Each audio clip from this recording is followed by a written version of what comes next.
فأنا ناصح لإخواني بالصدع بالحق تبيض وجوههم. السكوت في مسألة الحزبية يضرها، فاصدع بما تؤمر وأعرض عن المشركين. سلامي على دماج ورجالها والشيخ يحيى ودار العلم يا سعد بانيها. Bismillahirrahmanirrahim. Alhamdulillah wassalatu wassalamu ala Rasulillah wa ala alihi wa ashabihi wa mawalah, amma ba'd. Kita masuk pada bab ke-17, bab qaulillahi ta'ala, innaka la tahdi man ahbabta walakinna Allaha yahdi man yasha' wa huwa a'lamu bil muhtadin. Sungguhnya engkau wahai Nabi tidaklah mampu memberikan hidayah kepada orang-orang yang engkau cintai. Akan tapi Allah Subhanahu wa ta'ala sematalah yang akan memberikan hidayah kepada siapa saja yang dikehendakinya. Wa huwa a'lamu bil muhtadin, dan Dia zat yang maha tahu tentang siapa-siapa yang berhak untuk mendapatkan hidayah. Bab ini didatangkan ikhwan hampir sama dengan bab sebelumnya untuk menunjukkan bahwasanya tidak ada yang memiliki kemampuan rububiyah kecuali Allah Subhanahu wa ta'ala. Perhatikan ta'liq Imam Sa'di. Qal babu qaulillahi ta'ala innaka la tahdi man ahbabta. Wa hadzal babu aydan nadhirul babil ladzi qablahu. Bab ini juga serupa dengan bab yang sebelumnya. Wa dzalika annahu idza kana sallallahu alaihi wasallam wa huwa afdalul khalqi 'ala al-itlaq wa 'azamuhum 'inda Allahi jaha wa aqrabuhum ilaihi wasilatan la yaqdiru ala hidayati man ahabba hidayat at-taufiq wa innamal hidayatu kullaha lillah wa innamal hidayatu kulluhu biyadillah fahuwa alladhi tafarrada bihidayatil qulub kama tafarrada bi khalqil makhluqat fatabayyana annahul ilahul haq. Ini jelas ikhwan. Kata beliau bab ini serupa dengan bab sebelumnya, yaitu bahwasanya apabila Nabi sallallahu alaihi wasallam yang beliau adalah seutama-utama makhluk secara mutlak, wa huwa afdalul khalqi 'alal itlaq. Beliau adalah makhluk yang paling utama secara mutlak. Siapa itu? Hanif? Nabi Muhammad sallallahu alaihi wasallam. Wa azamuhum 'indallahi jaha, dan yang paling agung di sisi Allah Subhanahu wa ta'ala dari sisi jah. Nah, dari sisi kedudukan Nabi kita yang paling agung kedudukannya di sisi Allah. Wa aqrabuhum ilaihi wasilatan, dan yang paling dekat dengan Allah Subhanahu wa ta'ala. Dalam keadaan demikian tidak mampu memberikan hidayah kepada orang yang beliau cintai berupa hidayah taufik.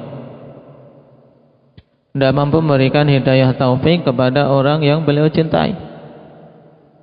yang mengasuhnya, yang membelanya, yaitu Abu Thalib dalam hadis yang akan kita baca nanti. Nah, padahal Nabi mencintai pamannya itu, dan pamannya juga sangat mencintai Nabi sallallahu alaihi wasallam. Dan hanyalah hidayah itu keseluruhannya di tangan Allah Subhanahu wa taala. Dan yang dimaksud hidayah di sini hidayatul taufik, karena hidayah terbagi jadi dua. Hidayatul irsyad wal bayan wa hidayatul taufik wal ilham. Hidayatul irsyad wal bayan ini berupa penjelasan-penjelasan, bimbingan, maka itu dimampui oleh para ulama, para anbiya wa rasul, para da'i Allah untuk memberikan bimbingan. Tapi kalau hidayatul taufik yang itu berkaitan dengan hati manusia untuk bisa menerima atau tidak, maka itu hanya Allah saja yang mampu memberikannya. Fahuwa alladhi tafarrada bihidayatil qulub. Sebab dialah, yaitu Allah Subhanahu wa ta'ala, yang bersendirian, maha tunggal terkait pemberian hidayah untuk hati-hati hambanya.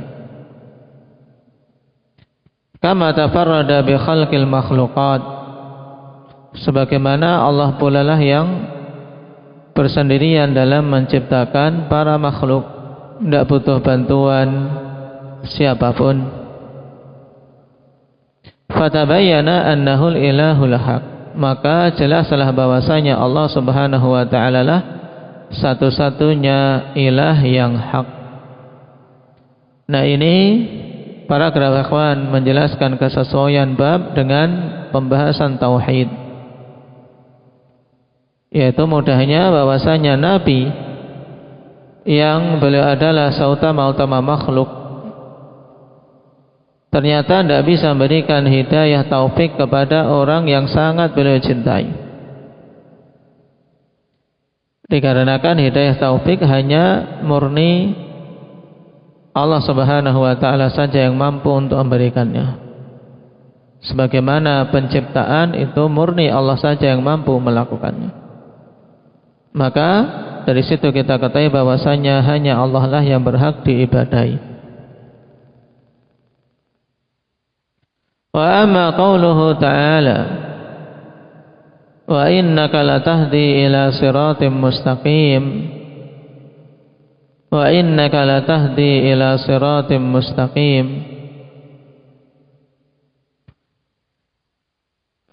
Di sini ada pengulangan. Nah, sama kawan. Wa innaka latahdi ila siratim mustaqim.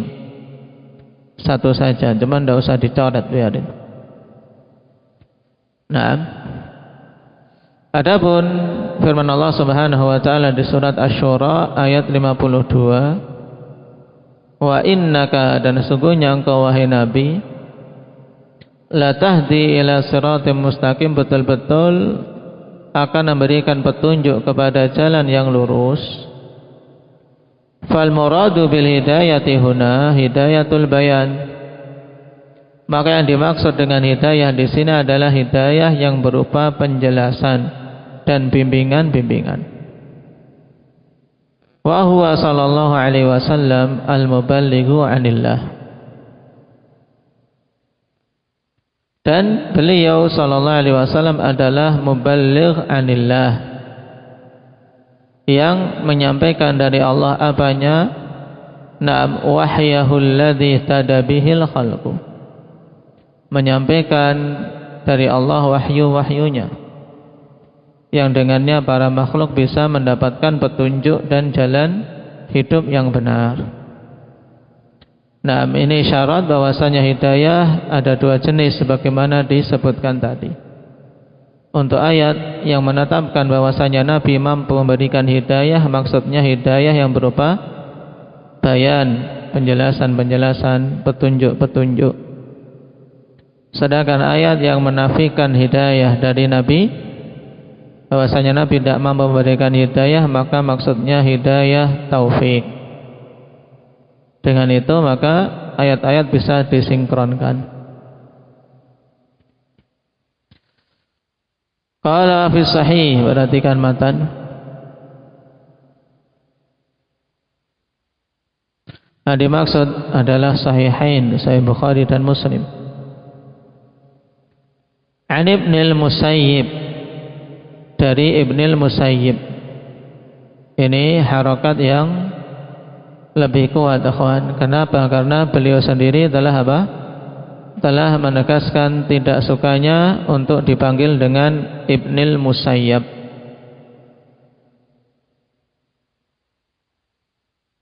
An Ibnil Musayyib an abihi, yaitu Al-Musayyib Ibnu Huzn. Qala lamma hadarat Aba Talibin al-wafatu ja'ahu Rasulullah sallallahu alaihi wasallam. Tatkala mendatangi Abu Talib waktu kematiannya, yaitu maksudnya dekat waktu kematiannya, datanglah kepadanya Rasulullah sallallahu alaihi wasallam. Wa indahu Abdullah ibnu Abi Umayyah wa Abu Jahal. Harakatnya dibetulkan. Dan di sisi Abu Talib saat itu sudah ada Abdullah ibnu Abi Umayyah dan Abu Jahal. Abdullah ibn Abi Umayyah saat itu masih dalam keadaan musyrik, dan Allah Subhanahu wa ta'ala kemudian menghendaki untuk beliau diberi hidayah dan masuk Islam sehingga bagus keislamannya. Sedangkan Abu Jahal tetap berada di atas kejahilan dan kekufurannya. Faqala ya ammi qul la ilaha illallah kalimatan wahajju laka biha indallah. Maka Nabi mengatakan, wahai paman, katakanlah la ilaha illallah, satu kalimat yang aku akan berhujjah untukmu dengannya di sisi Allah. Faqala, maka kedua temannya yang ada di sisi Abu Talib, yaitu Ibnu Abi Umayyah dan Abu Jahal, mengatakan, atarghabu an millati Abdul Muttalib, apakah kamu membenci agama Abdul Muttalib? Dimunculkan fanatisme terhadap nenek moyang, yang itu merupakan salah satu prinsip jahiliyah saat itu. Mereka betul-betul menjunjung tinggi apa yang diajarkan oleh nenek moyang mereka. Maka diingatkan, kamu membenci agamanya bapakmu. A'ada alaihi Nabi sallallahu alaihi wasallam fa'ada alaihi. Maka Nabi pun mengulangi seruannya untuk mengucapkan kalimah la ilaha illallah, dan dua temannya tadi yang masih juga menyeru kepada kekufuran mengulanginya. Sehingga di situ ada dua seruan untuk masuk ke dalam Islam dan seruan untuk tetap berada di atas agama nenek moyang. Dan ini bahayanya, akhwan, berteman dengan teman yang buruk. Nah, terkadang teman yang buruk menjerumuskan di saat-saat yang sangat menentukan. Walaupun perhatikan, yang mengajak orang yang paling utama Nabi Muhammad SAW. Tapi perhatikan, fakana akhira ma qala ala millati Abdul Muttalib wa aba an yaqula la ilaha illallah. Dan adalah akhir dari apa yang diucapkan oleh Abu Talib, dia berada di atas agama Abdul Muttalib dan enggan untuk mengucapkan la ilaha illallah.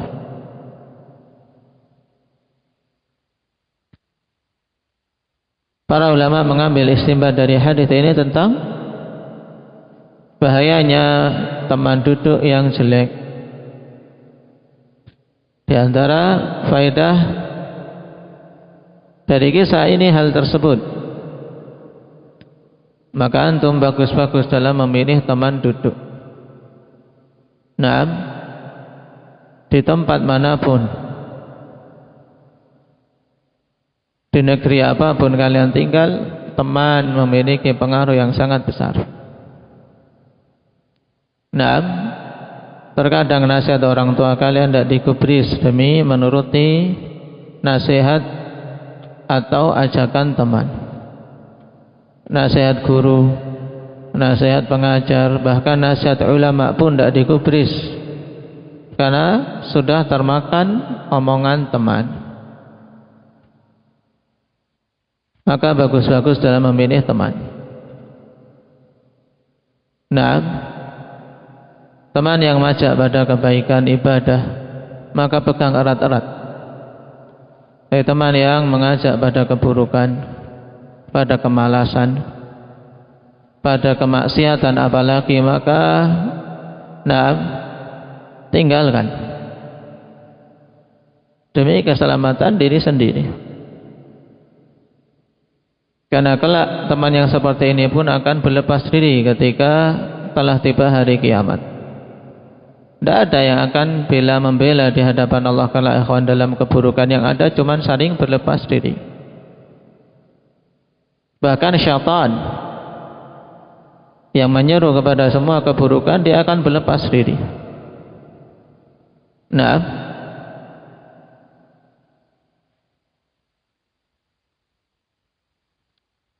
dan ini penting terkhusus bagi para talabatul ilm. Karena apa?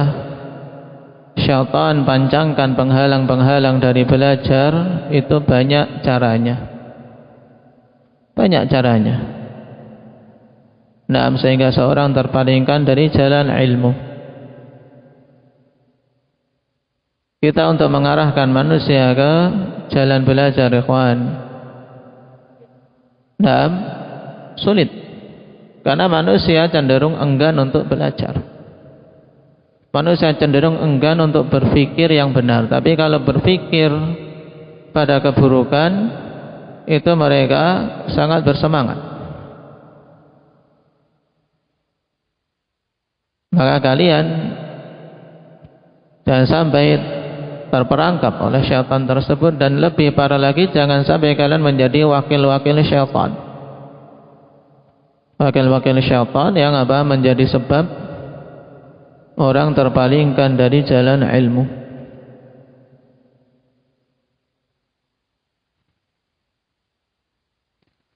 Perhatikan kisah paman Nabi SAW tersebut. Karena diulang-ulang terus seruan untuk ingat agama kekufuran, akhirnya karena tidak mau dikatakan telah meninggalkan agama nenek moyang, akhirnya dia memilih untuk tetap berada di atas agama Abdul Muttalib. Faqala Nabi SAW, dan Nabi kemudian mengatakan, karena saking sayangnya kepada sang paman, karena jasanya yang sangat besar, la astaghfiranna laka ma lam unha anka. Sungguh aku akan memintakan ampunan untukmu selama aku tidak dilarang. Fa'anzalallah, maka turunlah atau maka Allah pun menurunkan ayat larangan. Karena saat itu belum ada larangan. Kemudian ternyata turun larangan, maka nalin nabiyyi walladzina amanu ayastaghfiru lil musyrikin. Tidak pantas bagi Nabi SAW dan orang-orang yang beriman untuk memintakan ampunan kepada orang-orang musyrik. Berarti dilarang.